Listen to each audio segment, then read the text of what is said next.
Can't let the outside world hear this one. What's up, buds? And welcome to a new installment of the Earbuds Chit Chat. It's our little time for me and Ash to get together and talk about topics that are kind of involved in music. Sometimes they kind of won't be, but a lot of times they will be. And today is definitely going to be about music, but we're going to be diving into one of my favorite topics to talk about and some of my favorite music to listen to, which is guilty pleasure songs. I am one of your hosts, Lucas Indricos, and with me is my forever host, co-host. I'm okay. All right, I don't know why you needed to throw that in. Footnote co-host. Okay. Ash Hammerhand. Hey, thank you for having me, Lucas. It's so You're nice welcome. to be your forever co-host. De nada. It's nice when you don't replace me with like Luis or like Andreas or something. Well, I'll keep fucking pushing this joke and we'll see what happens. Well, you said this is one of your favorite topics to talk about? This is one of my favorite like music topics to talk about because some of my favorite shit to listen to and some of the stuff that gets most stuck in my head is what I would consider like guilty pleasure songs. Okay. Like and to me a guilty pleasure song, the way I categorize it was like not a good song that I like.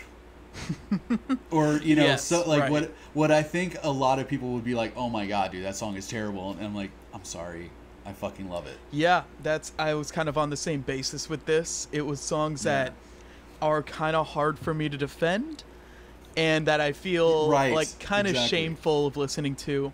It was kind of a hard list to come up with because honestly, most songs that I like listening to, you carry no shame. I don't really carry any shame about it. Like ABBA is one of my favorite pop groups. I bring pop and stuff to this podcast all the time. If something, you like, fucking do. If someone is like trashing me for liking a certain song, I'll just fucking, you just fucking lean into it. It was like, well, suck, man. I'm sorry that you don't like this fucking song, but I fucking dig it. But I was able to choose 5 songs. There were a couple more than 5. Dude, I had to narrow my shit down, man. But these are the 5 songs that I am kind of... I wasn't really exactly looking forward to this episode. But well, so what we're going to do, Ash, real quick, is that we're going to talk about your song, then my song, then your song, then my song. And there's no particular order and like how cringy we think it is that we love this song or whatever. Right. But we're gonna make a playlist of the songs that we talk about. So if you guys want to go listen to our top 5 guilty pleasure songs, like the link is in the description for a Spotify playlist, and you can listen along. Even open up Spotify, open up that playlist, and listen along while we're talking. Whose guilty pleasure songs are worse, objectively? Yeah. And I'm sorry, but I've heard yours, and I have to say that yours are worse than mine. It's probably going to be mine. There is a special reason for each and every one of those songs, and I'm excited to get into. Let's get into it, man, because this first one, while I was listening to it, you were gone at that point, so you couldn't hear what I was saying, but I was like, oh my god, this is terrible. Well, what is it? What is it called, and who is it by, sir? It's a song called Lazy Bones by Robin Thicke. The Robin Thicke. The Robin Thicke. This is probably the song I'm least proud to still listen to and enjoy. Oh, dude, that fucking...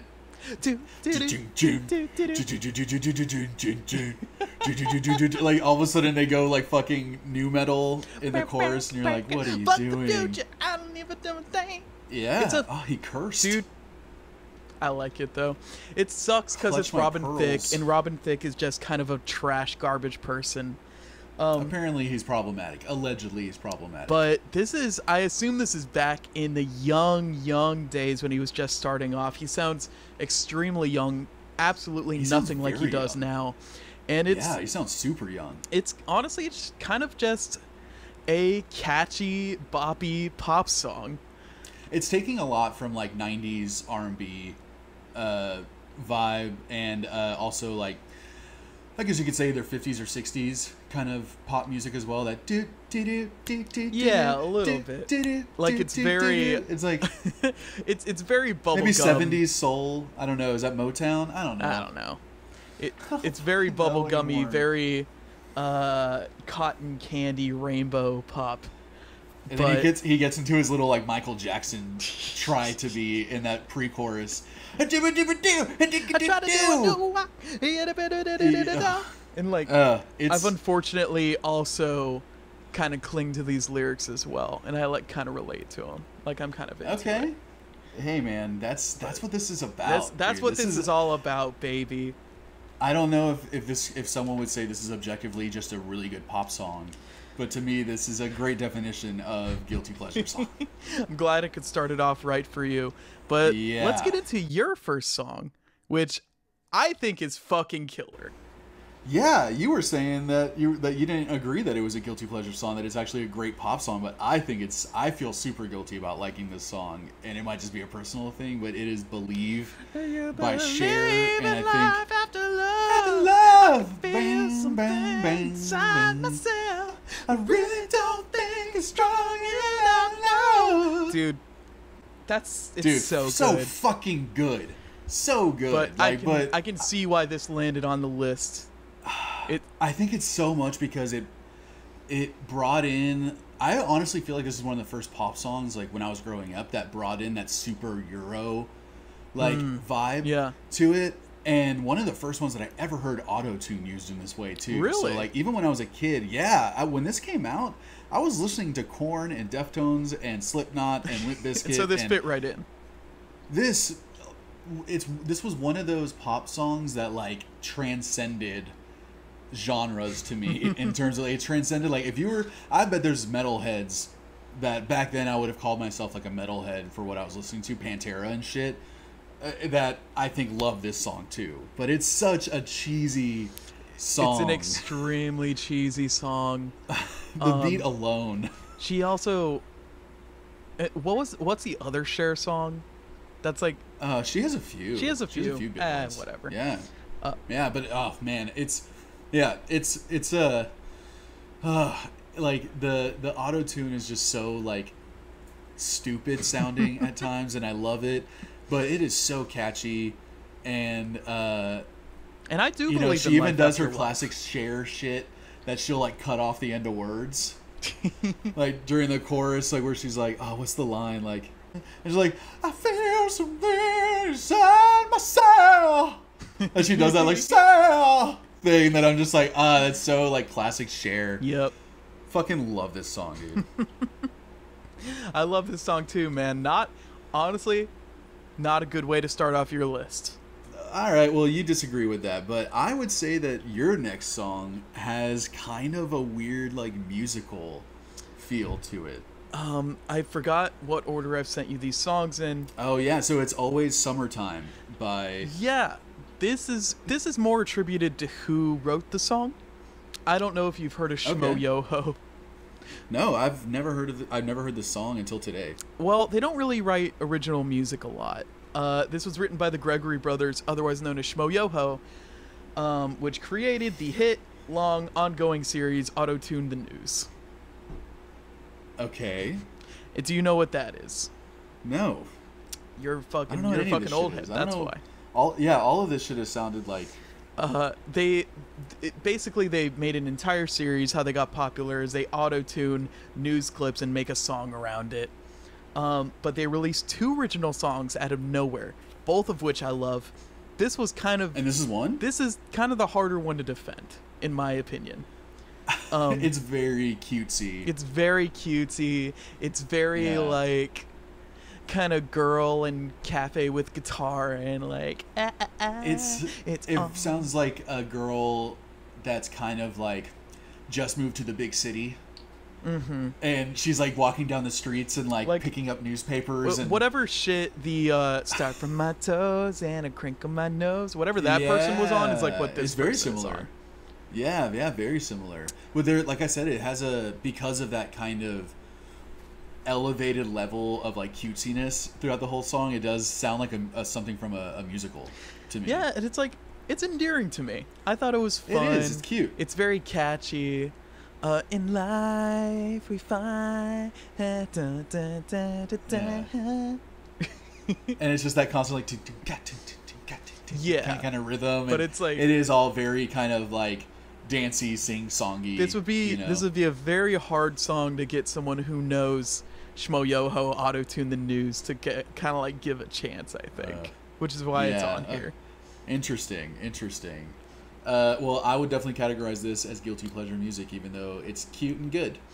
But your next song, we've talked about before. We have, because we've talked about this record before on our regular podcast. But this is the song that got me into Limp Bizkit, and it is Faith, their cover of the George Michael song that George was 80s. not fond of in the slightest. No, apparently he really hated this, and listening to it, I still love it, but it is like a little hard to defend, maybe. A little hard to defend. I mean, is kind of maybe the only way for me to put it. I love it though. I think it's an interesting cover, if nothing else. It's a really, and there's something like I've said, also talked about on the show before, that it's I love when people do a really good cover and make it their own, like taking a metal song and making it funk, or whatever, So I never listened to this song through that lens before until I was like listening to it for this episode, and I was like, wow, they really made this their own. Like they've just made this into a Limp Bizkit song. Yeah, pretty. It's like they had the music and template of a Limp Bizkit song, and you were like, you know what key like this song is also in? Faith. Right? Huh. Yeah. Isn't that weird? Yeah, and what's crazy too is like it's like it turns into like a pop punk song in the second verse. Yeah. Like just super straight, forward palm muted, and then they go with that super Limp Bizkit like kind of phasery guitar and that deep bass and all the splashy cymbals from John Otto, and so yeah, man, I can recognize that this is probably a terrible cover objectively, but I love this fucking song, and it's the song that got me into Limp Bizkit. Like this is the first music video I saw by them, and I was really just like, I had never heard the original when I heard the song for the first time, so I was like, who the fuck are these guys? This is awesome, especially that get the fuck up, like gets so fucking heavy too. Yeah. Love this song. Limp Bizkit, I think Limp Bizkit could make anyone's guilty pleasure songs, no matter what song it is. I almost had a Limp Bizkit song on here. What would it have been? It would have been Rearranged, but that's like it's a little too good of a song. That's a good song. Yeah. What's my next song, Lucas? Your next song. Tell me about Wooden Toaster. So. Because what the fuck is this? Have you ever watched My Little Pony, Lucas? Look at me and ask me that question again. Have you ever watched My Little Pony? No. Was that a no or a yes? Oh, no. I see. I swear I haven't. I swear. Well, back in the day, there was a little faction of people called Bronies who were super fans of My Little Pony. I'm sure you heard about them. Yes. And they there was a big group of them that were writing music. Mm-hmm. And this is a pony song. It's called Beyond Our Garden by Wooden Toaster. I almost put Discord on here, but that song goes too fucking hard in the paint. Yo, and comment if you know what the fuck Ash is talking about right now. But this song is about, I believe, Toodaloo, or Scootaloo. I never watched the show myself. Okay. Oh god damn. But I wish I was just so nervous this whole time. I wish I did. Honestly, I wish I did, because I think it was so. It's like a very wholesome show. It seems like it would have been kind of fun to be in that group, but I was never in it while it was happening. But they've written some good music, and this, I think, is one of the songs that even amongst pony people, I would be kind of ashamed to show them that I like, because it's another, like, with all these choices, you can kind of tell the bubblegum kind of boppity, bippity, boppity, boopity pop is kind of the stuff I'm most ashamed of. Yeah, for sure. But this has a lot more like dubstep influence on it than the other stuff I've heard from you. A little more electronic. Yeah. You try your best, but it's not quite there. I never would have known that this was a My Little Pony song at all. Yeah. And to make sure you know, this is not from the show My Little Pony. This was made by a fan of My Little Pony. I understood. Yes. I understand Okay. the premise of this song. Awesome. But I don't hate it. Yeah? Yeah. Oh, shit. We got another premise. fucking brony in the house, boys. I hate the premise. You know, I don't want to upset all the Mustang Sallies out there or whatever, but I don't know what you guys call yourselves. That is what we called them, Mustang Sallies. There you go. So I don't, it's good. It's a good electronic song. This song is infinitely catchy to me. I think it's got a cool, like, little melody riff in it. I am way more ashamed of my next song than you should be of that last one, and it is. It is also by a band that I think like gets a lot of shit too overall, but it is probably by far their worst song in my opinion, and I fucking love it. It is Pink by Aerosmith, the song about vaginas. Which is so funny because would you call it a popular Aerosmith song? You know, I think it was a single off of 9 Lives, and I think people hated 9 Lives by Aerosmith, and I fucking loved it when it came out. I was obsessed with it. And this was one of my favorite songs on that record. It's probably like 12 or 13. And it's so weird that I recognized this song because I had Aerosmith Guitar Hero, and this particular song I really, really liked. Dude, that's crazy. Like this was the only song on my list that I thought you would have never heard before. And you've probably heard it 1,000 times. It's only by happenstance that I happen to have Guitar Hero Aerosmith. It was just I could see you like playing this on Guitar Hero would be fun. Yeah. And I was like, I don't know, I think the little bluesy harmonica type intro. So Pink, it's like an obsession. It might be a little too catchy. Not even a question. You know, it might be so catchy. It's like We Built This City, where it's like so catchy that it's fucking annoying after a while. Yeah, I think a lot of it has to do with like it is such a fucking catchy song. I love all of the melodies in it and like the music. It's such a great 90s rock, like rock song, like soft rock song or whatever you want to call it, right? Blues rock, I guess. But God, the lyrics are so stupid. And once I figured out what it was about, it should have ruined it for me, and it didn't. Could you? I don't know. Could you guess that? Hey, anyone at home want to guess what the song "Pink" is about by Aerosmith? If you haven't heard it, I promise you, it's not that deep. I was such an innocent 12-year-old that I had no idea that he was talking about vaginas. I didn't either. When I was an innocent 12-year-old.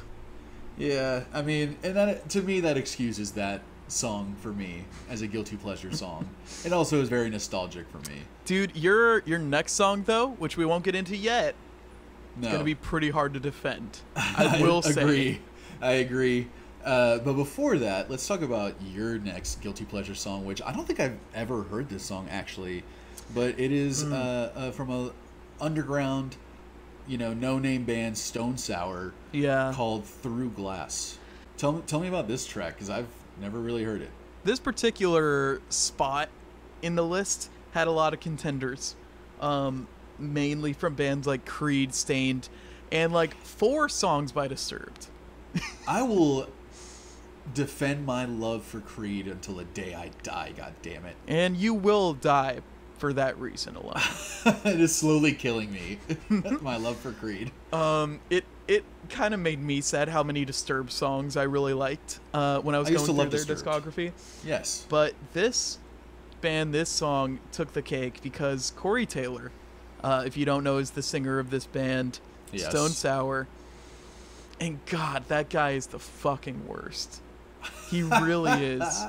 And I had no idea he was the singer for this band until like 2 years ago, when I've been jamming this song for like a decade. That is hard to believe, dude. For real? You didn't fucking know? I had no idea. I don't know. Like I just fucking found the song one day, and it was like a dude looking through a magnifying glass, like, oh, Stone Sour, okay. Looking at you through the glass. You also started listening to Slipknot pretty hard a couple years ago. Is that when this happened? When you found out that it was the same person? Yeah. It was pretty quickly after I got into Slipknot that I realized who is the singer for this song. Yeah, because Lily started getting you to listen to their self-titled, and you were like, "This is fucking sick." Yeah. And she's like, "Yeah, have you ever heard Stone Sour?" And you're like, "Oh shit." And Corey motherfucking Taylor, dude, CMFT. Ooh. Yeah. Creator Good of stuff. some of the worst, most poser, just most fucking cookie cutter, truck, big belt, Jesus. fucking cowboy hat songs, dude. He really is the worst. Yeah, I mean, this song is like a little, I hear the appeal of it for sure. It's another one of those like kind of super radio friendly like rock songs. Yeah, I still love it to this day. All of these songs I still listen to this day. Yeah, that's Right. the same here, dude. Like, I fucking jammed Believe by Cher like a month ago, unironically, with Christina. We were fucking like driving around and we were both like, fuck, this song's good. It's a good song. So yeah, this is a good rock song. Whatever, get over it. All Definitely right. guilty pleasure though, because Corey Taylor is kind of cringy. Because Corey Taylor fucking sucks, and it's like in the area of Creed and Stained that I don't particularly cotton to. Yeah, but I think that you're right that my next song on my list is going to be harder to defend. I did not see this coming. In no world would I have seen this song coming.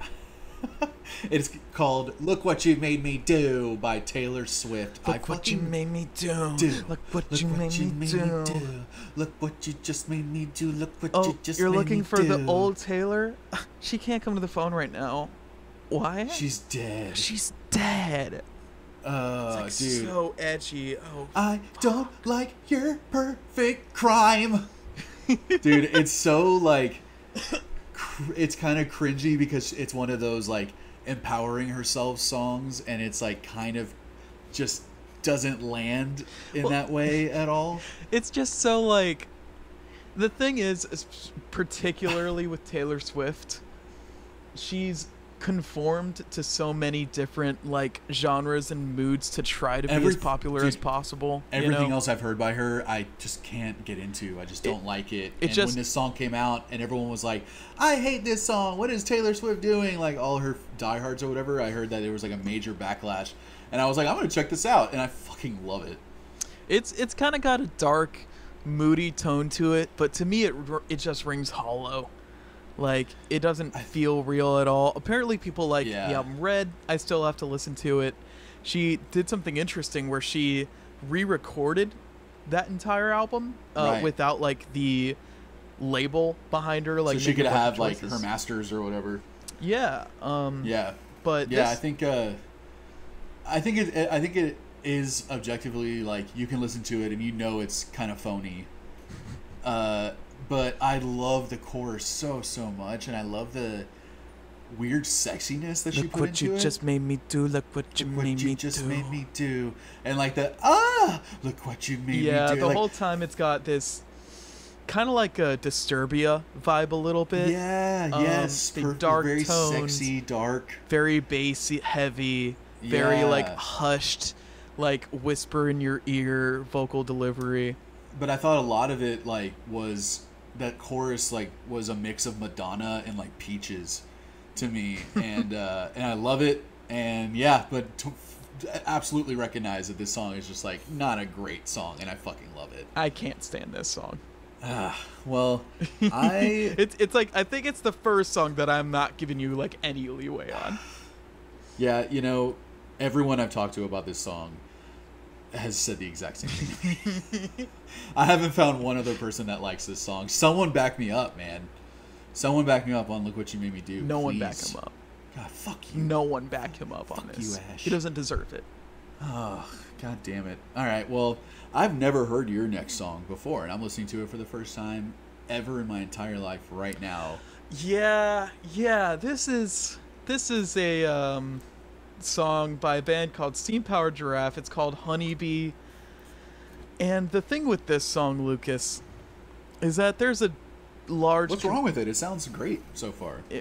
There's a large community of people who would rather kind of be in the olden times and would rather have an alternate universe where things were a little more steamy, kind of punky, Yeah. kind of Yeah. steampunk is what they call it.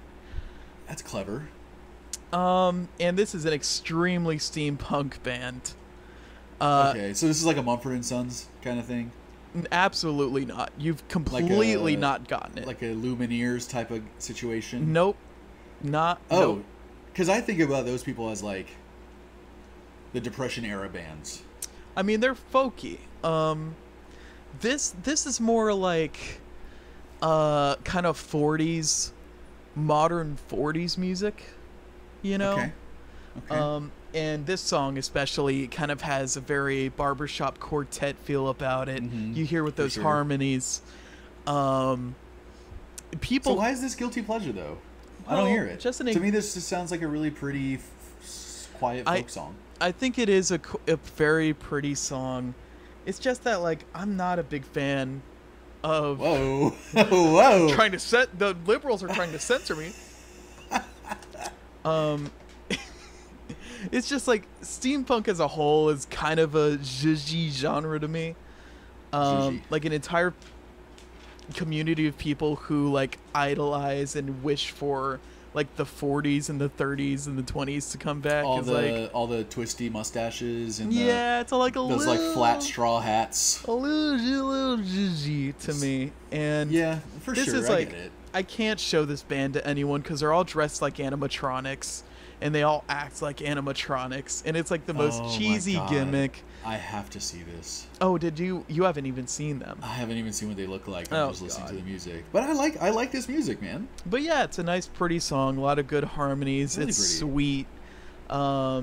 Just a little. But I get it. You're like, the band is cringe. I get it. But it's really pretty. I actually really liked it.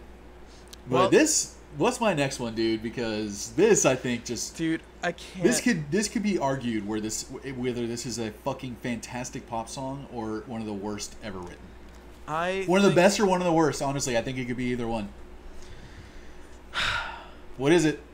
What's the fucking song called, Lucas? It's by Smash Mouth, and it's called All Star. And I fucking love this song. I used to love Smash Mouth. Their first album, Fushumang, is honestly, I still think holds up and is fucking great. And this song's good too. This had some different, they changed their style a little bit. They got a little more poppy, less like ska punk than they were on that first album. But god damn it, I think this song is one of the catchiest. And I don't know anyone, especially for my generation, that doesn't know every single fucking word to this song. And anytime it comes on, everyone that is 35, between 30 and fucking 40, like, absolutely love this song and get psyched when they hear it. Yeah, no, and I think I'm defending this song, goddammit. I think Smash Mouth is a band that got a poor rep.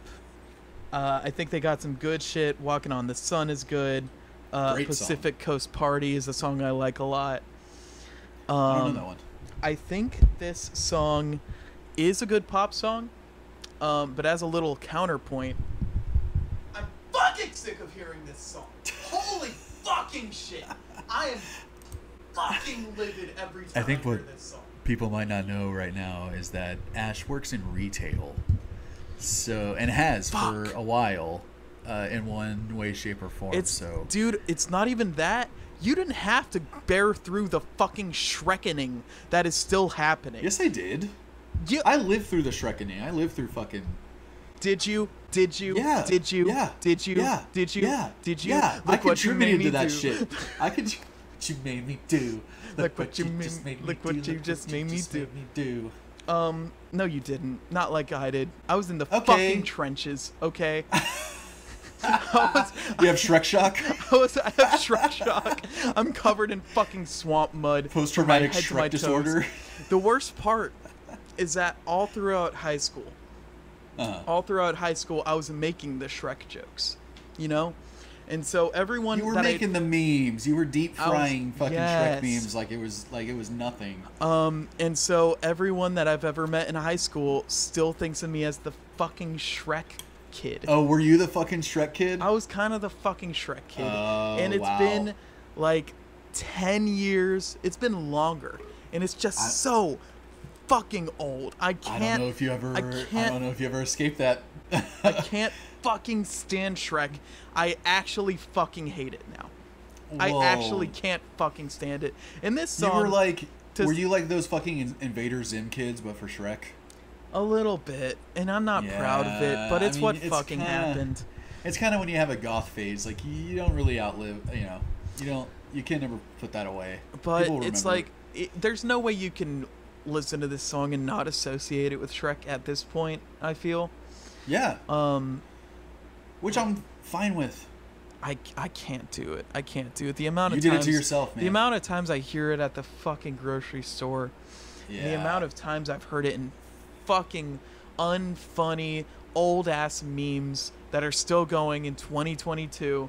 For some reason, Shrek is like the longest running fucking joke in history. Dude, it is kind of crazy how Shrek has stuck around in the zeitgeist, and it is still relevant in pop culture. Like I don't understand the lasting power that it had. But you're right, Shrek is still very strong in the culture right now. If it didn't have this association with it, I would say it's a good pop song, maybe even a great pop song. I know all the words as well, but fuck, I've heard it too many fucking times. Sorry. I can't do this anymore, Lucas. I think we had some legit fucking guilty pleasure songs that I think could be objectively still good songs. But this was fun to dive into this, man, because again, like 4 out of your 5 I'd never heard before. Well, what did you think? What do you guys think? Right? Like, what are y'all's guilty pleasure songs, man? Because I bet I share so many of them. Leave them in the fucking comments because I love songs that I know I'm supposed to hate. And are there is really what it is. Which one of our little guilty pleasure lists did you like better? Do you think there are some songs on here that absolutely are unacceptable, like All Star by Smash Mouth? Or do you think there are some great songs on here, like all the songs I had? Right, I do. That's where we were going. Okay, with that said, subscribe to us, subscribe to our channel on YouTube, give the video a like, a thumbs up, fucking tell your friends about us, rate us everywhere you can find podcasts. We have a bunch of episodes where we actually talk about full albums, new and old. Tons of variations and variety and other synonyms for that word. And find us on Instagram at EVPcast. Ash, what would you rate this Chit Chat? I would rate this Chit Chat a fucking 10 out of 10, baby. Find me on Instagram at Aaron Carter. Also, follow our other podcast, Comedy Bang Bang, at Comedy Bang Bang, I think, on Instagram. Thanks for listening, everyone. Bye, buddy. Bye, bye, bye, bye, bye, bye, bye. Another great fucking song, by the way. I just wonder how much of the hand. Might sound crazy, but it ain't no lie. Bye, bye, bye, bye. Make it. All right.